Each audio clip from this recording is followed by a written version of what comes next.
Always your number one. SM Radio Station. Love Radio. Tagahanga ni Nicole Yala, Chris Chuper. Kasama ang nag-iisang die-hard fan ni Chris Chuper, Nicole Hiala. Mula sa Mahiwagang Burnay, ang kwento.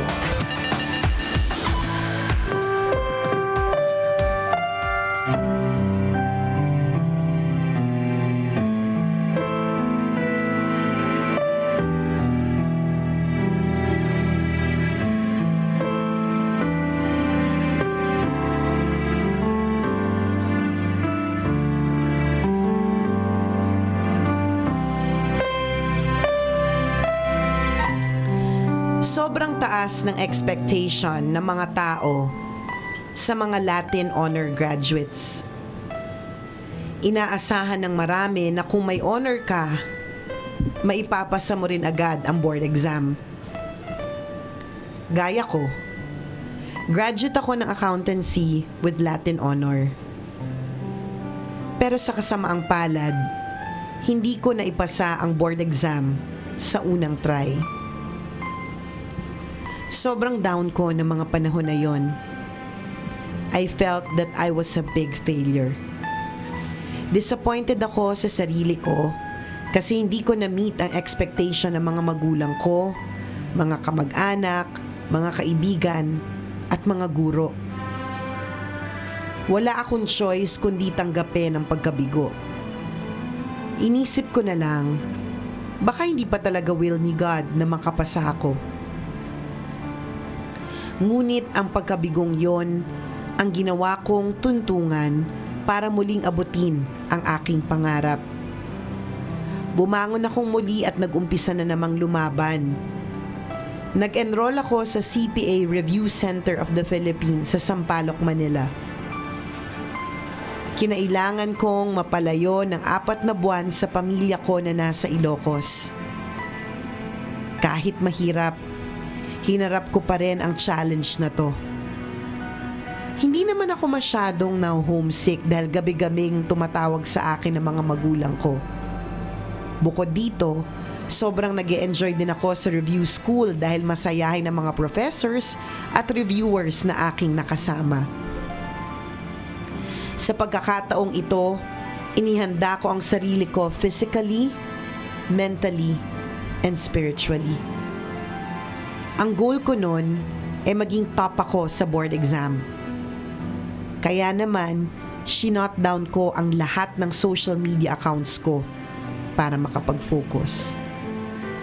Pinili ko na lang din ang mga taong pinagsasabihan ko na mag-e-exam ako ulit para mabawasan ang pressure. Walang TV-TV. At ang tanging libangan ko lang ay yung pakikinig sa 8 a.m. at 9 a.m. segment ng Tambalan. Nagsisimula ang review ko ng 8 a.m. matatapos ng 12 noon. Kaya nire-record ko na lang sa phone ko ang programa ng Tambalan araw-araw na siyang pinakikinggan ko during lunch kapag naglalaba na ako. Hindi ako huminto sa habit ko na to dahil feeling ko mababaliw ako kapag puro aral ang gagawin ko. September 30, 2016, the night before the 4-day exam, humingi ako ng sign kay God. Sabi ko, Lord, is this the perfect time? At sumagot si God sa tanong ko, hindi lang isa, kundi 3 beses pa. The first sign na binigay niya sa akin ay nung first day ng exam. May nakapost sa board ng examination room ko na ganito ang nakasulat, "It is your time now." Nang makita ko ang unang sign, napangiti na lang ako. Yung second sign na receive ko 1 oras bago ang last day ng exam. Habang tumatawid ako ng kalsada, may nakita akong sasakyan na may plate number na nagsisimula sa CP. Sabi ko, Lord, nasan yung letter A? Makalipas ang ilang minuto, may dumaang prosesyon ng Nazareno. Nakita ko ang isang mama na hinihila ang lubid ng prosesyon. Nakasuot siya ng maroon na t-shirt na may malaking letter A sa likuran. Na mga oras na yon, kiniklaim ko na makakapasa ako. Yung huling sign, nagpakita naman sa panaginip ko 2 nights bago i-release ang resulta. Sa panaginip ko, napakaraming tao na nakangiti sa akin na kinokongratulate ako. The night before the result, sobrang kabado ko.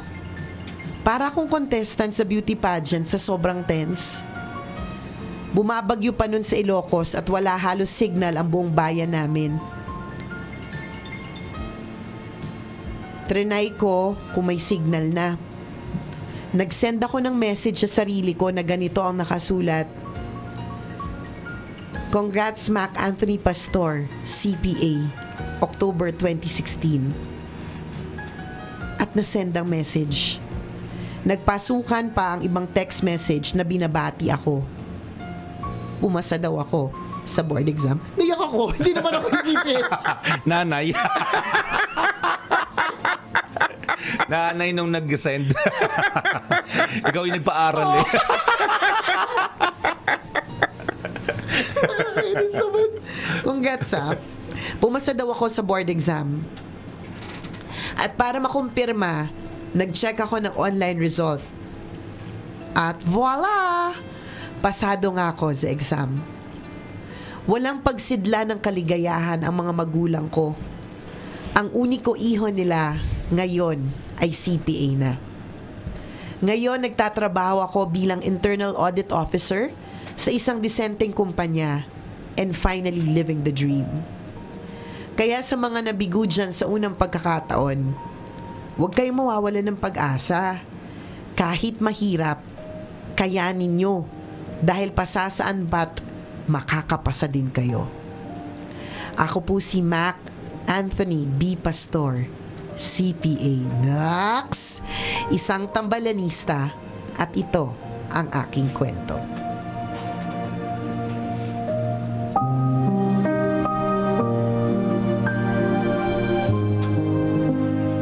Congratulations, Mr. Pastor. Mr. Pastor, congratulations. Although ano na, 3 years na ikaw na living your dream. Yes, 2016. Baka naman. Yan. Nakapag-ipon-ipon na. Matagal-tagal na eh. Matagal na yung Cleves. Oo, nakakahiya naman kung 3 years ka na nagtatrabaho as CPA tapos wala kang ipon. Tapos living the dream pa. So Oo. living the dream, ibig sabihin parang nakaka-LL na. Nakaka-luwag-luwag. Padonat ka naman dyan. Oo nga. Pizza, di ba? Samahan mo na rin ng soft drink. Oh, papichi-pichi naman, Kuya Mac. Congratulations sa'yo. Yan, dahil syempre nakapasa ka. You're living your dream. And thank you very much for reminding all those people na hindi lang siguro yung mga nagbo-board exam, kundi pati na rin yung mga taong binigyan ng chance sa unang pagkakataon tas nag-fail. Not necessarily in a board exam, pwedeng sa relationship. Yes. Anything, Health oo, or diba? family. 'Di ba? Huwag kang mawawala ng pag-asa pa saan pati. Dadaloy din ang Ginhawa. 'di ba? Makaka-LL ka na din, makakaluwag-luwag ka na din. Kapag nakakarinig tayo ng ganitong klase ng kwento ng disappointment, di ba? Ng frustration mula sa isang tao, tapos nakabangon sa frustration na yun. Diba? Ikaw din may inspire ka Kaya eh. nga, nakakaiyak. Alam mo, parang, kuya, ang galing mo naman.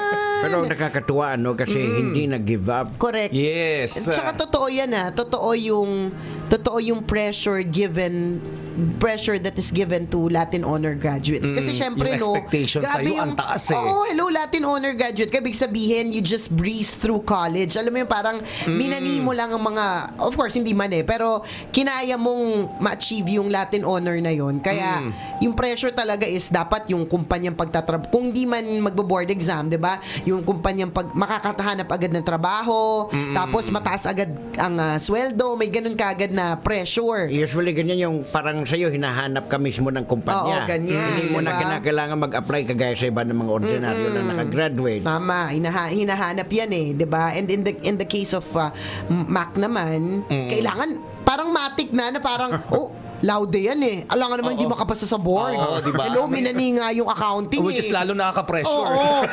Correct. Tapos tingnan mo, 'di ba? Tingnan mo yung ginawa niya. Ang ginawa niya nung magse-second time na magta-try siya, hindi niya sinabi enough niya yung social media. Tingnan mo, kasalanan talaga yung social media. Hindi. Siya talaga ang focus. Oo, may nakakawala ng focus ha. Hindi na-experience nyo ba na kaya ka maghahawak na, ako ilang beses to kaya ako maghahawak ng phone kasi meron akong kailangang email. Oo. Nakita ko ang daming notif. Oo nga. Doon na ako sa notif pumunta. Nakalimutan ko. Tapos binaba ko yung phone ko. Tapos 30 minutes na pala yung nakalipas na nagbasa ka ng notif. Oo. Na-realize ko, ay shucks, hindi ko pa pala na-email. Diba? Tama. So ganun din siya. Nakakawala ng focus yung social media diba? Nakaka-distract talaga yun. Nakaka-distract. So ganun yung ginawa niya. Tinanggal niya, sinutdown niya muna. Diba? Tapos hindi niya muna pinagsabi. Kasi mahirap yun yung popost mo pa. Diba? Na parang, Lord, please help me. I'm gonna take an exam. Ganyan. Chuba-chuba. Tama, friends. I wish me Oo, luck. Ganon. Yan. Tapos Lumabas. diba kapag hindi pumasa, nangi din. So, maganda din yung ginawa mo kasi it's really a distraction. Diba? Tama na. Tumatak sa akin yung sinasabi yung nabasa niya sa sa sasakyan ba yun? It is your time now. Yeah, it is your time now. Totoo yun. Kanya-kanya talaga ng panahon. Oras. May mga kakilala tayo, may mga kaibigan tayo na mas nauna sa atin. Meron pas posibleng tayo din yung mauna. May kakilala akong ganun Ano eh. to? Referring to death? Hindi. Success sa buhay. Sabi mo kasi, may mga taong nauuna na sa atin, may mga taong hindi. Ano ibig sabihin ng nauna na? Tapos malungkot pa yung boses mo. Kaya nga, malungkot pa yung boses mo. So, may naunang may panahon mo na maging successful sa buhay. Malinaw, yun malinaw. pala. Kasi may nauuna, may hindi. Oo, kanya-kanya kasi tayo ng panahon. May kakilala ako na gano'n. As in talagang hindi niya kinarir yung pag-review. Okay. Makita, mainis ka eh. Yung kakilala ko naman na isa na talagang porsigido, nag-enroll sa isang mahaling review center. Pero Anong ano yun? Ano na? Accounting din. Engineering naman to. Okay. So itong isang kakilala namin na talagang hindi niya kinakarir, chill lang. At sa school naman, ano din siya? Chill lang din. Chill lang. Hindi mo kakikitaan ng sipag sa pag-aaral. Pero wag ka, sabay-sabay silang nag-exam at lumabas yung resulta ng exam. Ang nakapasa, yung chill lang. At itong kakilala namin na sobrang porsigido, hindi pumasa. Nakakalungkot. Oo, pero bumawi siya sa second try. Nakapasa. Nakapasa. Engineer na din siya ngayon. Doon namin naintindihan na talagang pag panahon mo na, panahon mo na. Kaya words back. Tama, ilang Diba? beses. Ilang beses. Tapos, yung palang, yung finally time niya na maging binibining Pilipinas is also her time kasi para maging Miss Universe. Di ba? Tama. Kumbaga hinihinog ka pa minsan ng panahon para makuha mo yung para Minsan, sa'yo. hindi, mahirap tanggapin eh. Bakit? Ginawa ko naman ang lahat. Totoo yan, lalo yung kaibigan mo, partner. Oo, Yung talagang nainis ka talaga doon sa iba eh. umenroll pa. Nakakabwisit, hindi nga umenroll yung mga iba. O kaya kung umenroll man yung mga iba, yung mga hindi mamahalin, yung talagang Oo. di ba? Mas makita mo yung iba, nagiinom pa. Kaya Uuwi na nga lasing. eh. Ito After puyat, na puyat. enroll niya, iinuman. Tapos ikaw, umiwas ka sa alak, healthy living ka, para syempre, yung go glow and grow food. Yan. Di ba? Para yung utak mo Yung mindset talagang healthy mind. Yes. Ganyan, yung brain mo talagang all set in Tapos hindi ka makakapasa. Samantalang isa na, nung nag-exam, malamang pa, Hangover pa. Lasing pa, Brad. Good luck sa atin, ha? Mas malaman mo siya yung engineer. Siya yung papasa. Nakaka-learn. Tatanungin mo bakit? Bakit mo binigay sa akin to, di ba? Pero ganun talaga sa buhay ng mga kaibigan na minsan may mga bagay tayong gustong-gusto natin pero hindi agad ibinibigay sa atin. Tama. Kasi gusto ni Lord magbigyan tayo ng mas maganda pa Tsaka nga, ng kaysa sa hinihingi natin. Oo, tsaka nga, hindi mo pa oras. Yun, isa rin yun. Hindi pa natin oras. At saka dito, Max, sa tingin ko, isa rin sa mga rason kung bakit di ka nakapasa sa unang beses.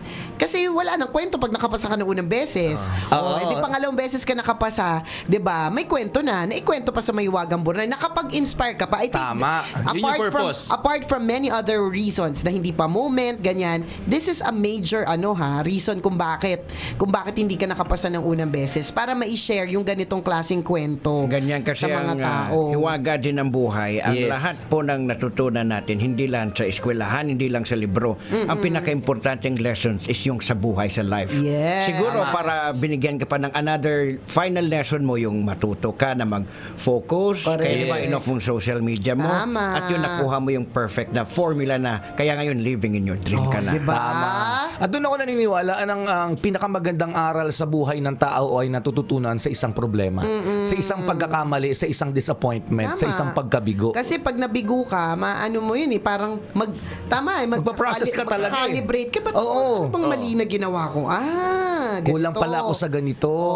Kasi hindi lahat ng ibig sabihin okay na yung formula yung kinaka-calibrate. Parang relationship, di ba? Correct. Tama. Iba-iba yung ito yung guide natin. Pag ginaya mo yung style nila ni Nicole tsaka ni Jowa Dick, maling hindi mag-work sa'yo. Diba? Kasi hindi yun yung calibration na para Oo. sa'yo. Diba?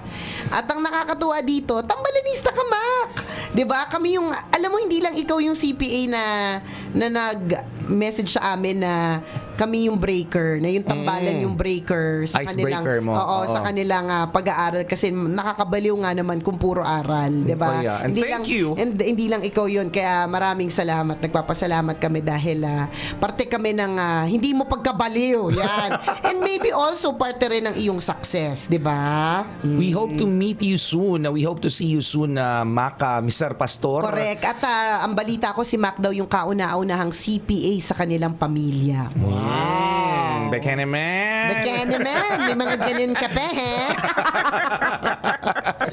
Diba? Ang galing-galing mo. Naalala ko lang kasi, 'di ba, yung sinabi mo kanina, partner, na minsan magtatanong ka, bakit? Bakit ako?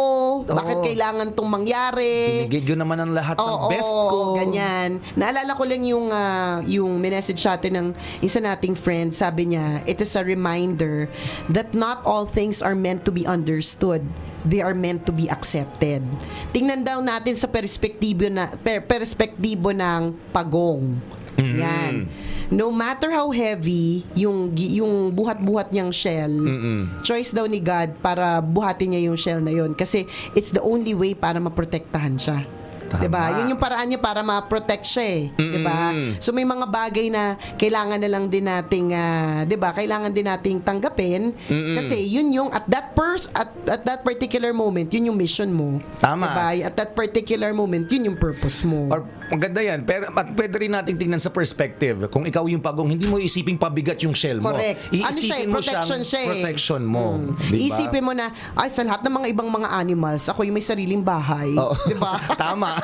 Diba? At kaya kong bitbitin kahit saan ako ang bahay pumunta. ko, Oo. maghanap ka ng animal sa Animal Kingdom na kayang bitbitin ang sarili niyang bahay. Diba? Wala. Ako lang. Diba? Dapat ganun yung perspective. Hindi yung, di ba, negative thinker. Lord, bakit ako yung lagi may pasa na mabigat? Bakit naman kailangan ko laging dala yung bahay ko? Para po akong tanga, Lord. Sipin mo, ako lang yung animal sa Animal Kingdom na araw-araw dala yung bahay ko. Kaya pang bagal-bagal kong maglakad. Oo. Kasi isipin mo, hindi ko naman kailangan dali lagi yung bahay ko. Pero bakit lagi ko siyang dala? Pero for all you know, di ba? Diba? Yun pala yung weakness na iniisip mo, yun pala yung strength mo. Yes. Diba? Isipin mo kung lagi mong dala yung, alam mo, partner, isipin mo na lang kung lagi mong dala yung bahay mo. Diba? Ang swerte mo. Kasi anytime na kailangan mo ng soft drinks, agad-agad meron. Kailangan mo ng tiyane, nandyan. Imagine ko tuloy sa reyna ng aliwan. Lord, bakit naladala ko yung arko ko? Pero dahil sa arkong yun, ikaw yung talagang umangat. Napag-usapan. Oo, napag-usapan. Umangat ka habang ikaw ay nasa entablado. Tama. Ganun yun. Mahirap kang tutuusin, pero nasa tamang perspective eh, na yes. parang bakit kailangan ganito. Pero oo nga naman, no? 'Di ba? Oo nga naman. Pwede rin naman talagang pagdala mo yung balik tayo dun sa pagong, 'di ba? Oo. 'Di ba nagtatago lang siya ng pag kailangan Oo, niyang protektahan yung sarili niya. Pag may danger na darating, Oo. tatago lang siya, mabilis. Tatago lang siya. 'Di ba? Akala naman ng mga pagong hindi alam ng mga tao na pagong siya. Ano porke nakatago yung ulo? Hindi mo na alam na pagong yan. Yung pagong talaga. Tatawa ko sa pagong. Kayo mga pagong po, wag po kayong mawawalan ng pag-asa. Kayo po ang bida sa araw na to. Yan, tama. Iniidolo po namin kayo kasi mahirap talaga magbuhat ng sariling bahay. Oo. Lakad ka na lakad. Pero yun nga eh. Alin sa mga animals sa Animal Kingdom? Yan, di ba? Ang may buhat na sariling bahay. Sabi ng mga suso, wag nyo kami minamaliit. Si Torbo. Oh, yun si Turbo. Yung mga suso, ganun din naman kami. Sabi niya, wag nyo kami minamaliit kasi Oo. buhat-buhat din namin sarili namin bahay. Tama. O, di kayong dalawa. Lahat ng mga snail. Oo nga, nagalit yung mga snake. Basta wag nyo lang silang aasinan. Oo. Huwag yung lalagyan ng gata. Magagalit sila, mag-aaklas sila. Sige. Nagalit yung mga kuhol. Ay, nako. Thank you, Mac, for sharing your story. Napakaganda ng kwento mo. And kung ikaw meron ka rin inspirational na kwento para sa amin, nakakatawa, nakakalurkay, nakakatakot, please email us mahiwagangburnaystory@gmail.com. Malay mo, kwento mo ng ating pag-uusapan sa mga susunod na araw. Kaya send na. Corrected by, batiin lang natin ng advance. Happy birthday! Gomer Naisa of Rizal Poultry Diagnostic Laboratory. Happy birthday, Gomer! Oh, hala. Birthday din ngayon ni Voice Master Pocholo De Leon Gonzalez. Happy birthday, Ay, Pocholo. si Master, ha? Oh, happy birthday sa'yo. Oh, ano, mga kabisyo. Bekanaman. Bekanaman na maging okay ang araw ninyo, kaya smile na lang kayo. Okay, GB lang, love lang. Muli ako po si Nicole Yala. At ako naman si Cambio King Chris Chuper. Na nagpapaalala, Walang matatag na relasyon sa malanding may determinasyon. Yun! Ang programang Walang Problema, Hey Tambala Na, ay hatid sa inyo ng Always your number one SM radio station. Love Radio.